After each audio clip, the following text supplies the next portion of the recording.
6절부터 11절까지.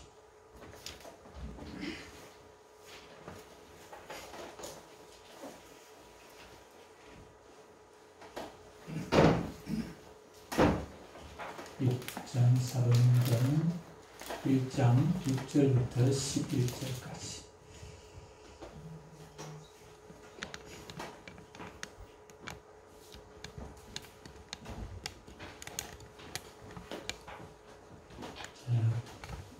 찾으셨습니까? 찾으셨으면 교독하도록 하겠습니다. 교독 제가 먼저 읽습니다. 11절까지 교독하겠습니다. 그들이 모였을 때 예수께 여쭈어 이르되 주께서 이스라엘 나라를 회복하시니 이때니까 하니 이르시되 그와 시기는 아버지께서 자기 권한에 주셨으니 너희가 알바 아니요 오직 성령이 너희에게 임하시며 너희가 권능을 받고 예루살렘과 온 유대와 사마리아와 땅끝까지 이르러 내 증인이 되리라 하시니라. 이 말씀을 마치시고 그들이 보는 데 올려져 가시니 우리 그를 가려 보이지 않게 하더라. 올라가실 때에 제자들이 자세히 하늘을 쳐다보고 있는데 흰옷 입은 두 사람이 그들 곁에 서서 내게 하늘 사람들아 어찌하여 서서 하늘을 쳐다보느냐. 너희 가운데서 하늘로 올려주신 이 예수는 하늘로 올라가심을 본 그대로 오시리라 하였느니라. 아멘. 오늘 말씀의 제목은 하늘에 오르신 예수님입니다. 하늘에 오르신 예수님. 어떤 시골에 그 믿음이 좋으신 여집사님이 계셨습니다. 여집사님이 계셨는데 세상 말로 하면 참 복이 없었습니다.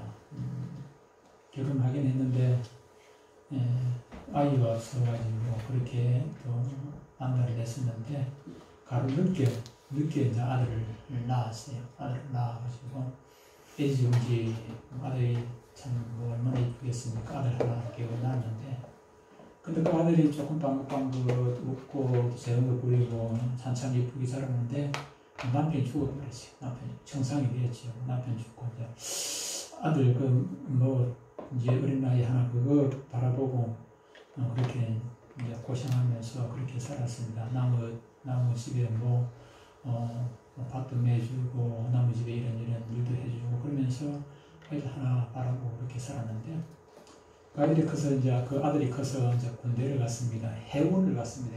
해군이 있었는데 어느 날 이 아들한테서 편지가 왔어요. 편지가 왔는데 천국 갔다는 편지가 온 것입니다.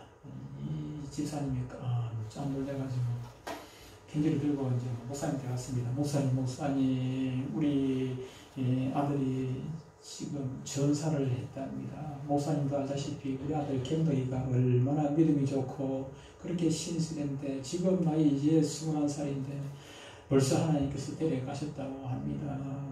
그래도 다행인 것은 천국 갔다 하니까는 참 다행이네요. 그러면서 속으로 울고 불고 야단이 났습니다. 그래 목사님이 집사님 해군에서 전사 통지서가 왔습니까? 전사 통지서 같은 거 그런 건 잘 모르겠고요. 천국 갔다고 편지가 왔습니다. 편지가 어떻게 되는데요? 편지에 어머니 저는 지중해를 지나 나폴리 항으로 향하고 있는데 여기는 바로 천국입니다. 나폴리 항구에 있는 모든 사람들이 너무나도 좋고 천사 같습니다. 이 어머니가 나이 많은 어머니가 거기가 우리 아들이 천국에 왔다 하니까 진짜 천국 간 줄 알고 그냥 놀래가지고 이제 목사님한테 갔다는 그런 얘기가 있습니다. 오늘은 예수님이 계신 그 나라에 대해서 좀 말씀을 들을까 합니다. 지난주 말씀 제목이 뭐였습니까? 지난주 말씀 제목 혹시 아십니까? 김연야 지난주 말씀 제목 하여튼 그렇습니다. 대충 하면은 기억을 안 하십니다. 기억을 하시면 너무 외우기 쉬운데 전에 한번 말씀드렸죠. 제가 그 하나를 했을 때 강사를 했을 때 가는 첫 해 2006년도입니다. 2006년도 1월 1일 날이 주일이었어요. 1월 1일 날이 주일인데 1월 1일부터 시작해가지고 2월 말까지 9주 아닙니까? 1월달 5주하고 2월달 사주하고 도주, 3월달 두째주, 그러니까 11주가 지났습니다. 11주, 3월달 두째 주일 오후 예배 다 끝나고 주일학교 우리 교사 회의를 했습니다. 매 주일 이제 오후 4시되면 오후 예배 다 끝나고 나면 교사 회의를 하는데, 교사 회의 시간에 아무것도 안 써있는 백지를 교사들한테 쫙 나눠주면서 지금까지 내가 설교를 11번을 했는데, 주일학교 설교를 11번을 했는데 설교 제목 아는 대로 다 적어내라 그랬습니다. 적어내는데 몇 개 적어냈겠습니까? 한 개도 못 적어냈겠습니까? 한 개도 하나 적어내면은 보통입니다. 하나 적어내면 보통 그러죠. 그날 거는 이제 기억을 하다 보고. 근데 제일 적게 적어낸 사람이 3개를 적어냈습니다. 제일 적게 적어낸 사람이 제목, 설교 제목. 제일 많이 적어낸 사람이 7개를 적어냈습니다. 11번 설교인데 벌써 몇 주가 지났습니까? 2달이 지나갔습니다. 7개의 설교를 제목을 적어냈습니다. 왜 그런 현상이 옵니까? 왜 그렇게 교사들이 열심히 말씀을, 담임 목사님 말도 아니고 저는 강도사 때인데 강도사 말을 잘 듣고 그렇게 설교 제목을 적어냅니까? 그것은 첫날 1월 1일 날 제가 한 혼을 좀 냈거든요. 첫날부터 완전 공기를 바짝 때려놨습니다. 부장 장로님 계시는데 교사 회의하면서 무슨 이런 교회가 있노? 내가 첫날부터 가서 이런 게 생처음 봤던데, 이런 정신 또 차리라고 막 장로님 계신 데서 내가 호통을 한번 쳤거든. 내가 이제 강도사지만, 이래도 강도사지만 강도사로 보지 마라. 내가 담임 목사를 가라. 내가 담임 목사. 왜 그러냐면 담임 목사님 대신 내가 이 출연하고 있는데 나는 그냥 강도사로 보면 안 된다. 담임 목사 대신 내 말이 담임 목사님 말이라 듣고 그렇게 하라고 내가 막 큰 소리를, 장모님 계신데 장모님 정신 바짝 든 장모님 나보다 나이가 많습니다. 나이가 많은데 그러니까 교사들이 전부 다 분기가 바짝 들어가지고요. 야, 이거 잘못 만났다 싶은 거예요. 그때부터 막 내 말을 얼마나 잘 듣는지 모릅니다. 내 말 들으면, 내 말 하면 그대로 듣거든요. 그래서 2주가 지났죠. 2달이 지났는데도 전부 다 막 정신이 바짝 들어가지고 설교를 얼마나 잘 듣는지, 아이들보다 선생님들의 설교를 더 잘 들어야 돼요. 여러분들도 조금 그렇게 다음 주부터 설교 제목 적어내라. 그래야 설교 제목이 왜 어려운 거 아니잖아요. 오늘은 승천이고, 지난주는 부활이고, 고압주는 십자가가 아닌 거고, 순서대로 하는데 그걸 뭐, 그분들이 설교를 그렇게 많이 적어놓은 데는 제가 시리즈로 다 기억하기 좋도록 그렇게 다 외우기 좋도록 지난주 설교, 고압주 설교 내용을 다 외울 수 있도록 그렇게 설교를 해나간단 말이에요. 그냥 여기 하나, 저기 하나 그런 게 아니고. 시험도 그렇잖아요, 여러분들. 그 설교 외우셔야 되는데, 여러분들 워낙 바쁘다 보니까, 진짜. 아니면 먹을 게 없어가지고 까먹으시는지 그건 모르겠습니다. 지난주는 부활, 고압주는 십자가 달린 것. 제목은 정확히 못 외우더라도 내용은 좀 여러분들이 기억을 하셔야 되겠습니까? 주님께서 십자가에 달리시고 죽으신 지 3일 만에 부활을 하셨고, 부활하시고 며칠 만에 승천하셨습니까? 네? 3일 만에 부활하셨고 40일 만에 승천을 하셨습니다. 40일 만에 이제 하늘로 오르셨다, 이렇게 말씀합니다. 성경에 승천하신 분이 예수님만 계십니까? 아니죠, 그죠? 성경에 보니까 구약에 승천한 사람이 2사람이 되어 있습니다.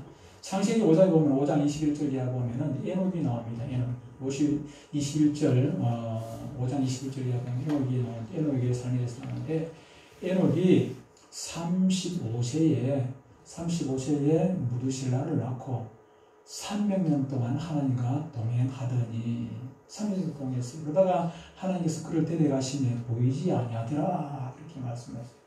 무두실라가 누굽니까? 무두실라는 우리 기네스북에 오르지는 않았는지 모르겠는데 제일 오래 산 사람입니다.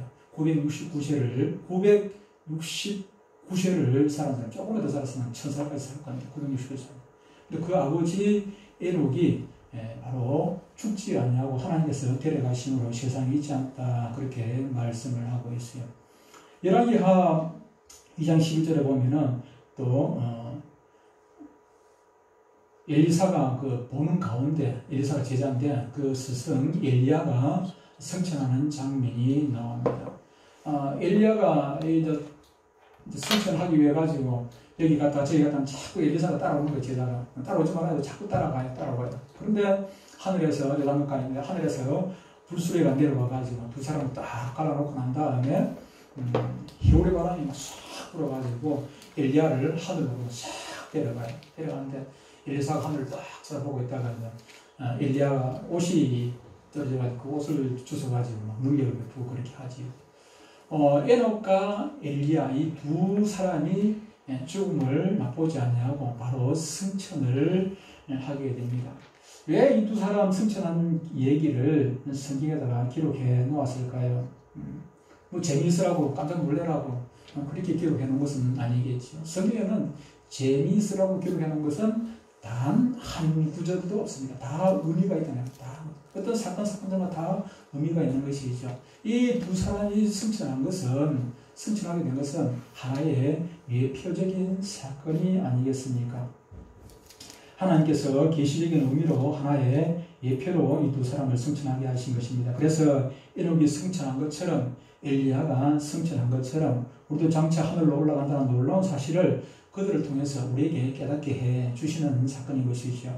그러니까 에녹만 승천한 것이 아니고 엘리야만 올라가는 것이 아니고 하나님의 자녀된 사람들은 자녀가 어디에 살아야 돼? 자녀가 누구 집에 살아야 되겠습니까? 아버지 집에 살아야 되지 않겠습니까? 하나님의 자녀된 우리가 아버지 집으로 올라간다 하는 것이죠. 올라간다는 것을 보여주기 위해서 하나의 예표적인 사건으로 그들을 승천하게 했는 것이고, 또 오늘 우리가 이렇게 읽은 것, 오늘 또 말씀을 듣게 될 이거 예수님이 승천하심으로 확정을 해 주셨다 하는 것입니다. 성경은 예수님께서 부활하신 후 하늘로 올라가셨다 그렇게 말씀하십니다. 40일 동안 이 땅에 계시면서 많은 사람들에게 부활을 증명을 시켜주시고 승천을 하시게 됩니다. 사도행전 1장 3절을 보면 이렇게 말씀을 하고 있습니다. 그가 부활 받으신 후에 또한 그들에게 확실한 많은 증거로 친히 살아계심을 나타내사 40일 동안 그들에게 보이시며 하나님 나라의 일을 말씀하시니라 라고 말씀하였습니다. 주님은 부활하신 후 40일 곧 한 달여를 동안 세상에 머무시면서 자신의 부활을 많은 사람들에게 증명을 해 주셨습니다. 예수님이 부활하신 것이 진리듯이 또한 예수님의 승천 역시 성경에서 말씀하고 있는 진리입니다. 오늘 본문 9절에 우리가 읽었습니다만 이렇게 말씀합니다. 이 말씀을 마치시고 그들이 보는데 올려져 가시니 뭐라고 합니까? 그들이 누구냐? 제자들이 보는 가운데서 제자들이 지금 예수님하고 지금 대화를 하고 있지 않습니까? 예수님의 마지막 부탁을 듣고 있지 않습니까? 예수님께서 너희가 성령을 받고 땅까지 이르러 내 증인이 되라는 그 말씀을 듣고 난 다음에 그들이 보는 가운데서 그냥 하늘로 올라갔다 보는다. 그냥 지난밤에 자고 났던 예수님께서 올라가고 없더라 그런 얘기가 아니고 누군가가 예수님 올라갔다 하더라 그렇게 들은 것이 아니고 제자들이 직접 보는 가운데서 그냥 하늘로 올라가셨다는 것입니다. 실제적인 사건인 것을 말씀을 하고 있는 것입니다. 실제로는 뭐라고 말씀하십니까? 올라가실 때에 제자들이 자세히 하늘을 쳐다보고 있는데 흰옷 입은 두 사람이 그들 곁에 서서 제자들이 어떻게 봅니까? 그냥 보는 정도가 아니고 자세히 봤다는 것입니다. 자세히 봤다. 정신이 모르겠지요. 정신. 저희 아버님이 막내입니다. 막내인데 저희 할머니가 큰 집에 계시다가 저희 집에 한번 다니러 오셨어요. 다니러 오셨다가 그냥 아예 저희 집에 그냥 돌아가실 때까지 계셨습니다. 그때 당시에는 참 보릿고개가 있고 참 어려운 시절이었거든요. 어려운 시절. 제가 초등학교 5학년 때였으니까 어려운 시절이 있는데, 그런데 큰 집도 그 집에는 식구가 좀 많았어요. 식구가 많은데 돈도 몇 마지기 안 되고 어려웠죠. 어려운데 그때 할머니가 이제 저희 집에 오셔서 저희 집은 그때 당시에 방앗간 하고 있었으니까 조금 그 근방에서는 그냥 괜찮게 사는 집이었거든요. 그러다 보니까 저희 집에 오셔서 아예 그냥 저희 집에 계셨는데, 그런데 한 번씩 이제 큰 집에서 큰아버지 오시고 또 형님들 동생들 오고 그렇게 다녀가잖아요. 할머니 계시니까 다녀가는데, 다녀가시면은 큰아버지 다녀가시면은 어떻게 합니까? 창문이 딱 보면은 미닫이 창문이 아니고 창문이 막 구멍을 뚫어가지고 그게 유리 붙여놓은 그런 창문이 있어요. 유리 딱 붙여가지고 고구마 딱 내다볼 수 있도록 유리 붙여놓은 그런 창문인데, 그걸 보고 그냥 큰아버지가 안 보인데도 그냥 한참 보고 있습니다. 자기 아들이니까 한참 보고 있어요. 한참 보고 있어요. 또 온다고 연락이 오면은 오지도 않는데 오면은 옛날에는 교통이 뭐 불편하고 그러니까는 오더라도 오후쯤이나 늦게쯤이나 온단 말이죠. 저 차를 타고 뭐 걸어서 오고 이렇게 오면은. 그런데 아침부터 막 보고 계세요. 아침부터 고대를 하고 기다리고 계시는 것이죠. 제자들이 지금 그런 상황 아니겠나 그래. 그렇게 사랑하던 주님께서 예수님께서 갑자기 그냥 하늘 올라가시니까 막 가물가물할 때까지 그냥 눈이 뚫어지게 그냥 쳐다보고 있었던 거 아니겠는가 그런 생각이 듭니다. 무슨 얘기입니까? 이것은 실제적인 사건이라는 그런 얘기입니다. 지어내는 얘기도 아니고 들은 얘기가 아니라 실제적으로 제자들이 이렇게 뚫어지게 쳐다봤다는 것입니다. 누가복음 24장에 보면은 이렇게 말씀하고 있습니다. 24장 50절, 51절을 보면은 세례반 얘기입니다. 예수께서 이거 세례반 얘기가 아니에요. 사도행전 얘기가 아니라 사도행전 2장 35절에는 죄송합니다.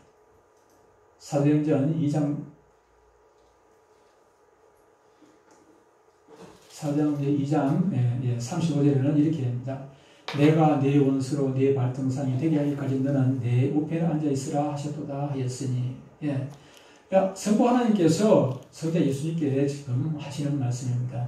네 발등상이 되게 하기까지 너는 내 우편에 하나님 보좌 우편에 있으라. 성천하신 예수님께서 지금 하나님 보좌 우편에 있으라 했다는 것입니다. 그리고 사도행전 3장 21절에 보면은 하나님의 영원 전부터 거룩한 선자들의 입을 통하여 말씀하신 바 만물을 회복하실 때까지 하늘이 마땅히 그를 받아들이라. 그렇게 이 얘기를 하고 있습니다. 그리고 이어서 사도행전 7장에 보면은 이렇게 7장 56절에 보면은 세례반 얘기가 나옵니다. 말하되 누가 세례반이 말하되 보라 하늘이 열리고 인자가 하나님 우편에 서신 것을 보노라. 네, 그렇게 했습니다. 예수님께서 승천하신 것은 아까 우리 본문뿐만 아니라 성경 수많은 곳에서 예수님의 승천을 말씀을 하고 있어요.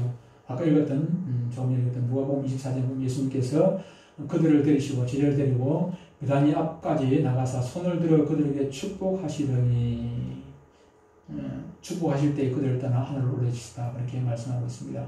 성경 조금 전에 읽은 그 말씀뿐만 아니라 이 외에도 디모데전서 3장 16절, 데살로니가전서 1장 10절, 데살로니가전서 4장 16절, 데살로니가후서 1장 7절, 에베소 1장 20절 등등 수많은 곳에서 예수님의 승천을 말씀을 하고 있습니다. 이것은 지어낸 얘기가 아니라 그런 것입니다.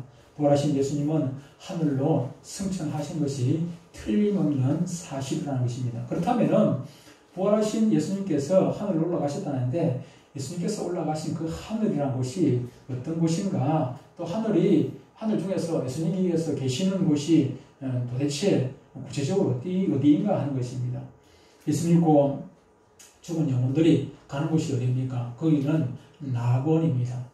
어떤 사람들은 예수님께서 낙원에 계시다 그렇게 말하는 사람들이 있습니다. 왜 그런가 하니까는 예수님께서 십자가에 달리셔 있을 때 한쪽 편 강도가 예수님께 부탁을 합니다. 주의 나라 임하실 때 나를 생각해달라고 부탁을 하니까는 예수님께서 뭐라고 대답하십니까? 네가 오늘 나와 함께 낙원에 있으리라 그랬단 말이에요. 그러니까 예수님께서 그 강도와 같이 지금 낙원에 계시는 것으로 그렇게 착각하시는 분이 있습니다. 예수님께서 지금 내 동교에 계십니까? 안 계십니까? 계십니다. 예수님께서 내 동교에 계세요.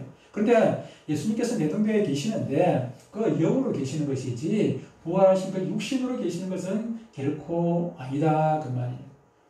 예수님 오른편 아닙니다. 한쪽편에 있던 그 강도가 낙원에 들어간 것은 그의 영이 낙원에 들어간 것이지 그의 육신이 낙원에 들어간 것은 결코 아닙니다. 언제? 나중에 부활하고 난 다음에 하늘로 올라가든지 죽고 난 다음에 육신은 땅속에 묻히고 그 영이 낙원으로 가는 것이죠. 그래서 그 낙원이라는 것은 예수님이 나중에 전에 공부를 했습니다만 낙원이라는 것은 우리의 육신을 가진 몸이 가는 것은 아니고 우리의 영이 다음에 우리가 부활하기 전에 심판받기 이전까지 머무는 대기장소입니다. 대기장소. 그것도 천국과 같은 곳이긴 하지만은 좋은 곳입니다. 천국과 같은 곳이니까 낙원이라 하죠. 그렇지만은 거기는 예수님이 계신 곳은 머무시는 곳은 결코 아닌 것입니다. 그렇다면 부활하신 예수님께서 계신 구체적인 장소가 어디일까요? 히브리서 9장 11절에 보면 이렇게 말씀하고 있습니다. 그리스도께서는 장래 좋은 일에 대제사장으로 오사 손으로 짓지 아니한 것 곧 이 창조에 속하지 아니한 더 크고 온전한 장막으로 말미암아라고 말씀하고 있는데, 이 말씀은 부활하신 예수님께서 지금 계신 그곳을 세 가지로 지금 설명을 하고 있습니다. 그 특징이 세 가지인데 제가 색깔을 넣어가지고 좀 크게 글씨를 넣어놨습니다. 첫 번째 보니까는 손으로 짓지 아니한 것이라 그렇게 말씀을 하고 있습니다. 손으로 짓지 아니한 것. 두 번째는 그곳은 이 창조에 속하지 아니한 곳이라는 것입니다. 지금 우리가 살고 있는 이런 창조에 속하지 않은 것. 첫 번째 창조에 속하지 않은 것. 그리고 세 번째는 더 크고 지금보다 더 크고 온전한 장막. 지금은 온전한 장막이 아닌데 이때는 온전한 장막. 예수님 계신 곳은 온전한 장막이라는 것입니다. 이 세 가지 특징을 모두 충족시키는 곳이 구체적으로 어디일까요? 그것은 바로 계시록 21장에 보니까 새 하늘과 새 땅이라 그렇게 말씀을 하고 있습니다. 예수님은 지금 새 하늘과 새 땅에 계신 것입니다. 이 사실을 가장 정확하게 보여주는 말씀이 조금 전에 말씀한 대로 계시록 21장에서 쭉 말씀을 하고 있습니다. 1절부터 8절까지 쭉 말씀하고 있는데 그 내용이 그렇습니다. 간단하게 얘기하면은 장차 종말 때에 지금 우리가 보고 있는 이 하늘과 땅이 전부 없어지고 새 하늘과 새 땅으로 바뀌어진다는 생겨난다는 것입니다. 그때 하늘에서부터 새 예루살렘이 내려온다. 새 예루살렘이 내려오는 그 하늘이 바로 새 하늘인데 지금 예수님께서 계신 곳이 바로 새 하늘이라는 것입니다. 이 새 예루살렘은 예수 그리스도 안에 있는 부활한 자들이 영원히 거하게 될 곳입니다. 그곳이 새 하늘에서 내려왔습니다. 부활하신 예수님께서 승천하시면서 뭐라고 말씀하십니까? 뭐라고 약속하십니까? 요한복음 14장에 보니까 너희는 마음에 근심하지 말라. 하나님을 믿으니 또 나를 믿으라. 내 아버지 집에 갈 곳이 적다 많다 했습니다. 많다. 내가 가서 너희들이 있을 그 거처를 예비하고 하면 나 있는 곳에 너희도 영접하여 거기 있게 하겠다고 데려오겠다고 그렇게 약속을 하고 가셨단 말이에요. 거처를 지금 준비해놓고 거처가 어디에 준비되어 있습니까? 바로 새 하늘과 새 땅이라는 그곳에 주님께서 우리와 함께 계실 그곳을 준비를 하고 계시고 그게 지금 우리 주님께서 계신다는 것입니다. 새 예루살렘은 새 하늘에서 준비되고 만들어지고 단장되어 땅으로 내려옵니다. 이 모든 정황을 정리해 볼 때 부활하신 예수님께서 올라가신 곳은 다른 곳이 아니라 새 하늘이라는 새 하늘입니다. 새가 날아다니는 그 하늘이 아니고 새로운 하늘. 부활하신 예수님께서 승천하신 후에 승천하기 전에는 40일 동안 계시면서 많은 사람들에게 보이셨는데 승천하고 나서는 별로 나타나지 않으셨어요. 그런데 그럼에도 불구하고 특별히 몇 사람이 부활하신 예수님을 만나고 그 만난 것들을 증언을 내서 사도행전에 기록이 되어져 있는 것을 보게 됩니다. 아까 조금 읽었습니다만은 사도행전 7장 55절 56절을 보면 이렇게 말씀합니다. 스데반이 성령이 충만하여 하늘을 주목하여 스데반이 어떤 상태입니까? 지금 복음 전하다가 이제 돌에 맞아 지금 죽기 직전에 있습니다. 순교 당하기 직전에 있는 상황인데, 근데 돌에 맞으면서 성령이 충만하다 그렇게 말씀을 합니다. 성령이 충만하여 하늘을 우러러 주목하여 하나님의 영광과 및 예수께서 하나님 우편에 서신 것을 보고 말하되 보라 하늘이 열리고 인자가 하나님 우편에 서신 것을 보느라 한데 그랬습니다. 스데반이 순교당하기 직전에 돌에 맞아 고통을 당하는 자리에서 하늘이 열리고 하나님의 보좌 우편에 서 계신 것을 하나님 보좌 우편에 예수님이 서 계신 것을 보았습니다. 스데반이 본 것이 환상이겠습니까? 결코 환상입니다. 예수님께서 스데반의 영적인 눈을 열어주시고 하늘문을 여셔서 예수님 모습을 지금 보도록 해 주신 것입니다. 왜 예수님께서 그렇게 하신 것입니까? 스데반이 지금 고통 중에서 천국에 대한 소망을 잃지 않도록 돕기 위해서 그렇습니다. 스데반과 같은 그런 고통이 스데반만 있는 것이 아니라 우리에게도 올 수 있습니다. 때로는 힘들고 어렵고 정말로 죽고 싶은 그런 마음이 들 때가 왜 없겠습니까? 저나 여러분은 때로 그렇게 살다 보면 있을 수가 있지요. 그때 무엇을 바라보아야 됩니까? 스데반이 바라보았던 하나님 보좌 우편에 계신 예수님을 바라볼 때 우리는 스데반이 그 모든 고통을 이겼던 것처럼 우리 역시도 이길 수가 있지 않겠습니까?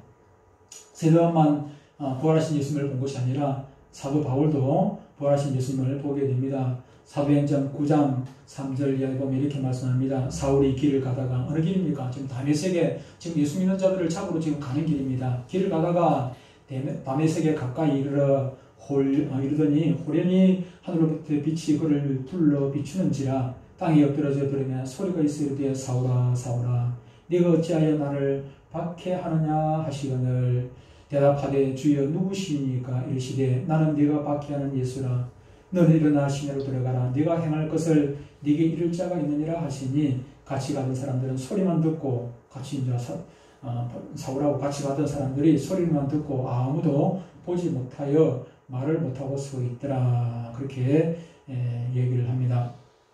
바울이 예수님을 봤는데 그것이 환상이겠습니까? 아닙니다. 바울은 부활승천하신 주님을 만난 것입니다. 그래서 바울은 나중에 고린도서 18장 5절에 고백을 합니다. 거기에 부활해서 주님을 만난 사람들을 쭉 나열을 하는데 마지막 부분에 맨 나중에 만삭되어 난 자 같은 자기한테도 예수님께서 보이셨다. 그렇게 고백을 합니다. 승천하신 주님을 만난 사실을 많은 사람들에게 기록으로 그렇게 증언을 했다는 것입니다.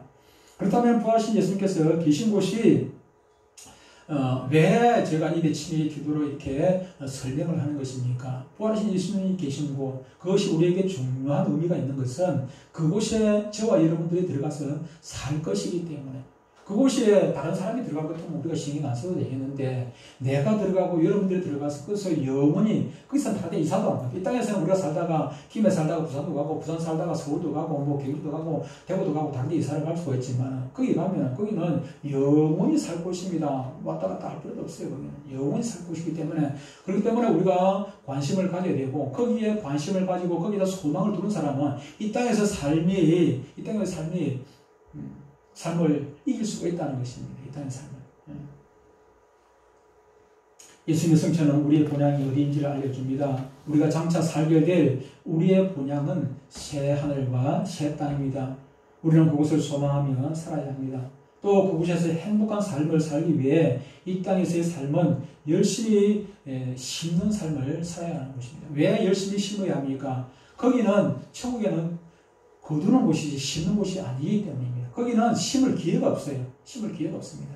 이 땅에서는 거두는 곳이 아니고 이 땅에서는 심는 곳이고 이 땅에서 심으면 거두는 곳은 천국에서 거두는 거예요. 그렇기 때문에 이 땅에서 어떻게 심는가에 따라 가지고 천국에서 우리가 어떤 열매를 거둘지 그 결과가 나오게 되는 것이죠. 저 천국 새하늘과 새 땅을 소망으로 돌고 사는 사람은 이 땅에서 반드시 열심히 부지런히 심게 되어 있는 것입니다. 새하늘과 새 땅을 소망하는 사람, 기다리는 사람, 준비하는 사람은 이 땅에서 열심히 심는 삶을 삽니다. 마태복음 13장 44절에 50절까지 같이 한번 읽겠습니다. 읽고 말씀을 마무리하도록 하겠습니다. 같이 읽습니다.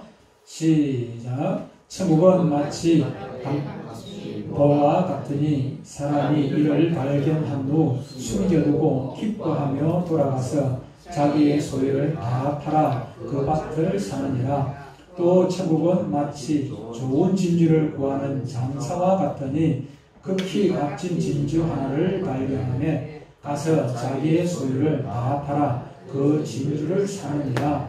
또 천국은 마치 바다에 치고 각종 물고기를 모으는 금과 같으니 그물에 가득하며 물가로 끌어내고 앉아서 좋은 것은 그릇에 담고 못된 것은 내버리느니라. 세상 끝에도 이러하리라. 천사들이 와서 의인 중에서 악인을 갈라내어 풀무불에 던져 넣으리니 거기서 울며 이를 갈리라.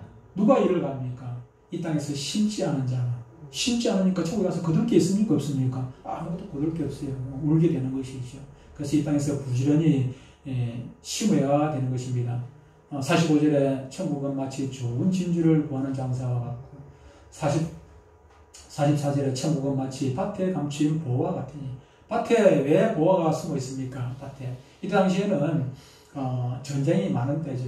전쟁이 많은 때예요. 그러다 보니까는 전쟁터에 나가기 전에 자기 집에 있는 보물들을 땅속에다 숨겨놓고 전쟁터에 나가요. 딱 그냥 집에 놔놓고 가다가는 누가 뭐 이제 자기 전쟁 끝나고 돌아와서 보면은 누가 다 훔쳐가 버리고 뺏어가 버리고 없을 수가 있기 때문에 아무도 모르는 장소에 자기만 아는 장소에다가 숨겨놓고 그렇게 전쟁터에 나간단 말이에요. 근데 전쟁터에 나갔다 보면은 나갔다가 다 살아오면 다행인데 안 살아오고 못 살아오고 거기서 못 따라올 때가 있잖아요. 그런 것들은 이제 이게 보석이 땅속에 묻어가지고 그대로 있는 거 주인 없이 그냥 있는 것이죠. 그런 것들이 간가다가 이렇게 나오는 것입니다. 한 사람이 농부가 다른 사람 밭을 세내가지고 그렇게 농사를 짓고 있었는데 근데 땅을 가다 보니까 그 밑에 뭐가 나옵니까? 보석이 나오는 거예요. 땅은 자기 땅 같으면 상관없이 그냥 캐내면 되는데 남의 땅이죠. 남의 땅. 그러니까 어떻게 합니까? 그것을 그대로 숨겨두고 감춘 것을 땅을 그대로 덮어가지고 보석을 그대로 딱 땅속에 묻어다 놓고 그러고 난 다음에 집에 돌아가서 어떻게 합니까? 집에 와서 집에 있는 물건을 막 감당하고 다 갖다 파는 거죠. 팔아가지고 돈을 모아가지고 그 땅을 돈을 주고 샀다는 것입니다. 천국도 이와 같다는 것입니다. 저와 여러분들 이런 삶을 살아야 한다는 것입니다. 보석이 무엇입니까? 예수님입니다. 보석이 무엇입니까? 새하늘과 새 땅입니다. 새하늘과 새 땅이라는 그 보석을 얻기 위해 가지고 우리는 모든 이 땅에 살면서 모든 것을 다 팔아야 된다는 것입니다. 허비해야 된다는 것입니다. 버려야 한다는 것입니다. 저와 여러분들이 가진 것이 무엇이 있겠습니까? 그것보다 귀한 것이 여러분에게 가장 귀한 것이 무엇인지 모르겠지만 그것보다 더 귀한 분이 예수님입니다. 여러분들이 가지고 있는 것, 여러분들이 소망하는 것 무엇인지 모르겠지만 그것보다도 더 귀한 것이 천국입니다. 새하늘과 새 땅입니다. 주님 앞에 가는 그날까지 우리가 심는 일, 그것은 이 땅의 모든 것들을 버리는 일입니다. 천국을 소유하기 위해서. 주님 앞에 가는 그날까지 우리가 무엇을 어떻게 버리는가에 따라 가지고 저 천국에서 아름다운 열매를 거둘지 못 거둘지 결과가 나타난다는 걸 기억하시고 주님 앞에 가는 날까지 부지런히 주님 기뻐하시는 그런 심는 삶을 사시기를 주님으로 축복합니다. 기도하겠습니다. 하나님 아버지